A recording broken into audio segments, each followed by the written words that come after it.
to school is here, but we're trying to make this a little less stressful for our parents. You know, it doesn't have to cost a lot of money, and it doesn't have to be a big adventure making these lunches and breakfasts and things like that. And you know your kids love it when you pack their lunches for them. I mean, at least I did when I was a kid. Shanna Shultz with Giant, you're a dietitian there, and you have a couple examples of easy things you can make and pack in 5 minutes or less. I do. Where do you want to start? Yes. We're going to start over here with what I call the classic lunchbox. So cute. So you might look at it and be like, oh, you know, it's kind of boring maybe, but as you just said, it doesn't have to be this big adventure. Right? As a dietitian and mom myself, my biggest advice is don't overthink things, right? Go back to the basics of the food groups, all right? Well, Shanna, you want to see that lunchbox empty if you're a mom. Exactly, okay. Yes. So the biggest thing to your point is, number one, you want to make sure your kids are actually eating what you're putting in the lunch, and number two, making sure that we are fueling them to get through the day, both academically and physically. Right. So we do that with the food groups here, okay? We want to make sure that they are getting things like whole grains, fruits and vegetables, because those are the items that give them that burst of energy. Right. Okay. Also some fiber coming along with the fruits and vegetables. Now, to make that energy last, they're going to need things like protein and dairy, okay? That, like I said, helps the energy last, and it also helps stabilize blood sugar a little bit.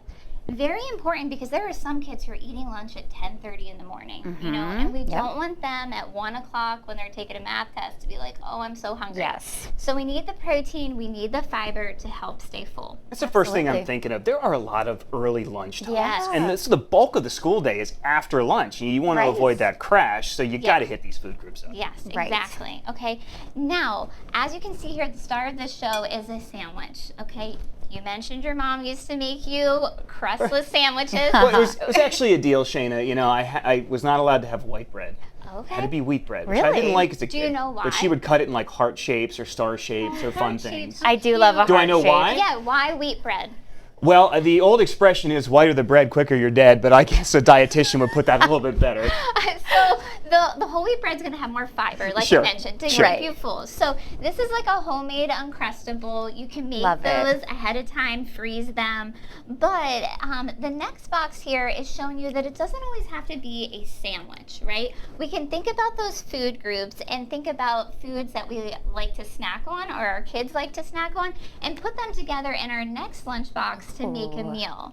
We're still getting the grains from the pretzels. We're still doing fruits and veggies, some protein with the cheese as well as dairy, healthy fats with the hummus. So we're still getting everything, but in a different way. That is such a fun one. Girl dinner, right? Were you that's just going to say that? That's a girl lunch. That's what we say all the time. That's such a Yes. fun way to do it. It is, yeah, There's chocolate absolutely. on those oranges. That looks Yes, delicious. Yes.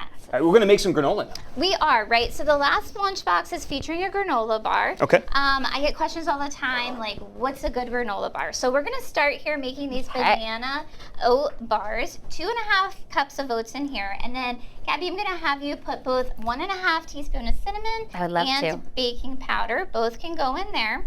And then while she does that, you can go ahead and put our 2 mashed bananas in Ooh. there.